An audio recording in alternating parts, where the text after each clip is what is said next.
അൻവർ രാവിലെ വിളിച്ച അഫ്ഗാനിയാ. നീ ആ ഫോൺ ഒന്ന് എടുക്ക്. हेलो अस्सलाम वालेकुम भाईजान। बस सब आपकी दुआ से खैरियत है? हाँ जी बिल्कुल मिल सकते हैं इंशाल्लाह। खुदा हाफिज। ഇന്ന് വൈകിട്ട് അവരെ ഡെസേർട്ട് ക്യാമ്പിൽ കാണാമെന്ന്. ഇത് നടന്നാൽ 40 കോടി രൂപയാ. പക്ഷെ പൈസയുടേതല്ല. 5 കൊല്ലത്തിന്റെ ഇടവേളയ്ക്ക് ശേഷം ഹാഫിസ് അലിയുടെ മക്കൾ കളി മറന്നിട്ടില്ല എന്ന് കാണിക്കാൻ പറ്റുന്ന ഒരു അവസരമാണ്.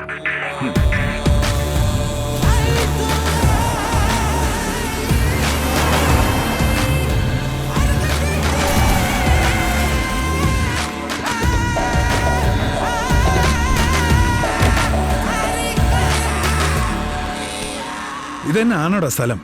ഇത് തന്നെ ബലേസ ഡെസേർട്ട് ക്യാമ്പ്. ഇത് പൂട്ടിക്കിടക്കണല്ലോ. നീ ഒന്ന് ഫോൺ ചെയ്ത് നോക്കിയേ. റേഞ്ചും കാണിക്കുന്നില്ല.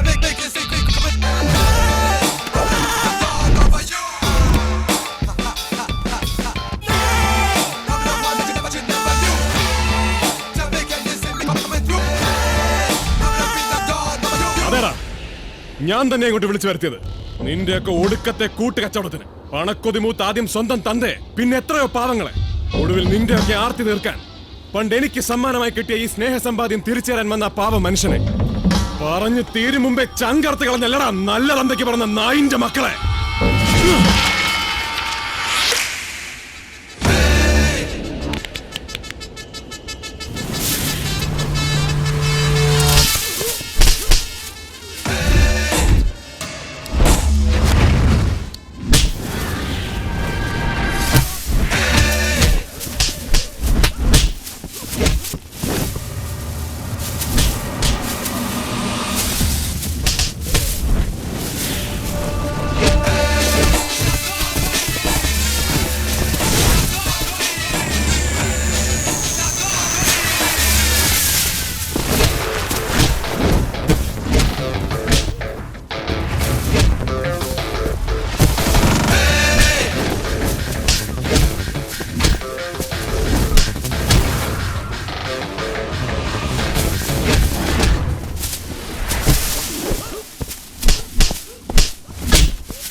Hello Menon sir. Mister Alex, മറ്റുള്ള ഷെയർ ഹോൾഡേഴ്സുമായി ലാസ്റ്റ് മീറ്റിംഗ് കഴിഞ്ഞ് വരികയാണ്. ഞാൻ പറഞ്ഞ ഡെഡ് ലൈനിലേക്ക് ഇനി 4 ദിവസമേ ബാക്കിയുള്ളൂ. നിങ്ങൾ അഡ്വാൻസ് ചെയ്ത 30 കോടി രൂപ റീഫണ്ട് ചെയ്യാനുള്ള പ്രൊവിഷൻ പോലും നമ്മുടെ കമ്പനിക്കില്ല. ദാറ്റ് മീൻസ് ആ പണം നിങ്ങൾക്ക് നഷ്ടമാവും. I know Menon sir. At any risk ഞാനത് ചെയ്തിരിക്കും.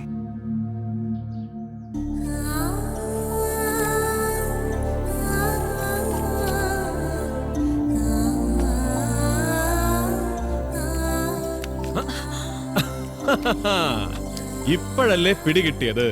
എന്റെ മുറിയിൽ നിന്ന് സ്ഥിരമായിട്ട് പുസ്തകങ്ങൾ അടിച്ചു മാറ്റുന്നത് കത്രീനാമച്ചി എന്ന് പറയുന്ന ഈ കള്ളത്തിയാണെന്ന്. നീ അതിങ്ങോട്ട് തട. ഇതെന്നാ നീലന്റെ സൃഷ്ടി വായിച്ചൊരല്പം സെന്റിമെന്റലായ മട്ടുണ്ടല്ലോ. ആരാധന തോന്നുന്നുണ്ടോ എന്റെ അമ്മച്ചിക്ക് ഈ സൃഷ്ടാവിനോട്? എന്നതാന്നറിയില്ല, അമ്മച്ചിയുടെ ജീവിതം അങ്ങനെ അങ്ങ് വരച്ചു വെച്ചതുപോലുണ്ട്. അതുകൊണ്ടല്ലേ കൊച്ചുകുഞ്ഞിത് മേടിച്ച് കൈ വെച്ചിരിക്കുന്നത്. പണ്ട് നാട് വിട്ട് അലഞ്ഞപ്പോ ഏതോ ഒരു പാതിരാത്രിയിൽ കണ്ടുമുട്ടിയതായി എഴുത്തുകാരന്. പിന്നെ പിന്നെ ഇറങ്ങുന്ന പുതിയ സൃഷ്ടികളെല്ലാം മുടങ്ങാതെ എത്തിച്ചേരും. അത് പോട്ടെ, ഈ അമ്മായിമാരെന്നാത്തിന് അത്യാവശ്യമായിട്ട് കാണണമെന്ന് പറഞ്ഞു? അത് അമ്മായിമാര് തന്നെ പറയാം. ഇവിടെ നിപ്പുണ്ടായിരുന്നോ? നിന്നല്ലേ പറ്റത്തുള്ളൂ മോനെ. ഇപ്പൊ കാര്യങ്ങളൊക്കെ നിന്റെ കയ്യിലല്ലയോ. അയ്യോ, അതെന്നാ പറ്റി? കാര്യക്കാരായ കാരണവന്മാരൊക്കെ കൂടെ അങ്ങ് കാശിയിലോട്ട് വിട്ടോ? ഓ, തുടങ്ങി അവന്റെ ഒരു തമാശ.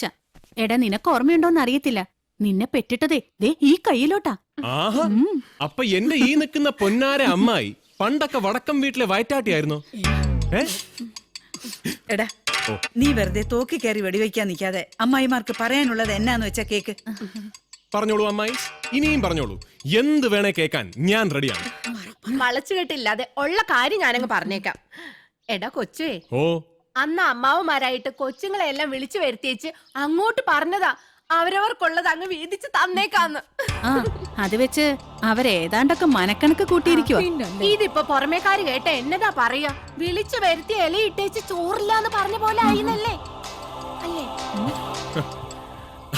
അങ്ങനെ. അപ്പൊ ചുരുക്കം പറഞ്ഞ ഇവിടെ ഇപ്പൊ എല്ലാരും ഇലയും ഇട്ട് ഉണ്ണാനിരിക്കുകയാണെന്ന് അർത്ഥം.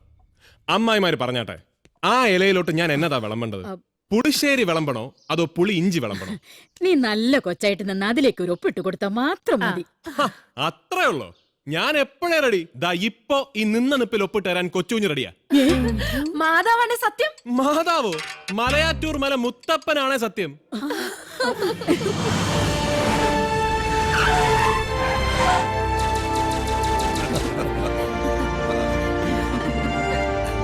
എന്നാ തുടങ്ങല്ലേ? ആയിക്കോട്ടെ. വക്കീലേ, വായിക്കാൻ വരട്ടെ. ഏ? കൊച്ചുകുഞ്ഞിനെ എവിടെയും കാണുന്നില്ല. എടാ വൃത്തികെട്ടവരെ, ആരാധിക്കാൻ ഒരു വേദഗ്രന്ഥങ്ങളിലും പറഞ്ഞിട്ടില്ല. വിശ്വസിക്കാനും സ്നേഹിക്കാനും മാത്രമേ പറഞ്ഞിട്ടുള്ളൂ. പക്ഷേ ഈ 2 കാര്യങ്ങൾ ഒറ്റവാക്കി പറഞ്ഞാൽ മനുഷ്യന്മാർക്ക് മനസ്സിലാകില്ല എന്ന് തോന്നിയത് കൊണ്ടാ സകല പ്രവാചകന്മാരുടെയും വേദഗ്രന്ഥങ്ങൾക്ക് കനം കൂടി പോയത്. എന്തിനധികം പറയണം? കാൾ മാർക്സ് ദാറ്റ്സ് ക്യാപിറ്റൽ എഴുതിയപ്പോഴും ഗ്രന്ഥത്തിന് കനം കൂടി പോയത് അതുകൊണ്ട് തന്നെയാ. അരേ വാ, ചുമ്മാതാണോ വടക്കൻ വീട്ടിലെ അമ്മാവന്മാരി താൻ തോന്നിയുടെ നാക്കിന് ലൈസൻസ് ഇല്ല എന്ന് പറയുന്നത്? വിത്ത് ഇതല്ലേ? ദേ വടക്കം വീട്. ഹലോ എടാ, നീ ഇത് എവിടെയാ? കുഞ്ഞമ്മാവ, ഞാൻ ദേ ഇവിടെ ഗുണ്ടൽപേട്ട്. നമ്മൾ തുടങ്ങാൻ പോകുന്ന പൊട്ടറ്റോ കൃഷിയായിട്ട് ബന്ധപ്പെട്ട് വന്നതാ. ജർമ്മനിയിൽ നിന്ന് സായിപ്പ് ഇന്ന് വെളുപ്പിനല്ലേ ലാൻഡ് ചെയ്തത്. ലാൻഡ് ചെയ്ത പാടെ സായിപ്പ് എന്നെ വിളിച്ച് ചോദിച്ചു, ഹലോ മിസ്റ്റർ കച്ചു, എന്ന്. ഞാൻ പറഞ്ഞു പിന്നെന്താ സായിപ്പ് എന്ന്. അങ്ങനെ വന്നതാ. നീ എന്നെ പണിയായി കാണിച്ചത്. ഇനിയും കുഞ്ഞമ്മാവന് വിശ്വാസമായില്ലെങ്കിൽ ഞാൻ ദേ സായിപ്പിന് ഫോൺ കൊടുക്കാം. Good evening mister Thankachan and I am scoping. Yes, but സായിപ്പേ, no. ഇങ്ങോട്ട് താ. ഇപ്പൊ എങ്ങനെയുണ്ട് കുഞ്ഞമ്മാവ? വിശ്വാസമായല്ലോ? നീ എല്ലാറ്റിനെയും അങ്ങ് കഴിവേറ്റിട്ട് അടങ്ങുന്നുണ്ടെങ്കിൽ ഇനി ഇങ്ങോട്ട് വേണ്ട. നിനക്ക് നല്ലത് ചത്തുപോയ നിന്റെ തന്തയുടെ വഴി തന്നെയാ. എന്നതാ? ചത്തുപോയ തന്തയോ? ഇപ്പൊ കൊടുക്കാവേ. ഒരു ഹലോ പറഞ്ഞാൽ അല്ല, ചത്തു പോവാതിരിക്കാൻ തന്തയെ മനസ്സിൽ ധ്യാനിച്ചുകൊണ്ട് കൊച്ചു ഞങ്ങൾ എത്തിക്കോളാവേ എന്ന് പറയായിരുന്നു. മതി പേരപ്പനും അപ്പാപ്പനൊക്കെ ഇനിയും കൊച്ചുകുഞ്ഞിനെ വെച്ച് ഞങ്ങളെ കൊണ്ട് വേഷം കെട്ടിക്കാനാണെങ്കിൽ ഒസ്യത്തെ പ്രകാരം വല്യപ്പൻ എഴുതി വെച്ചതങ്ങ് കീറി കളഞ്ഞേക്ക്. ബാക്കി എന്നാ വേണമെന്ന് ഈ ഇലക്ഷൻ അറിയാം.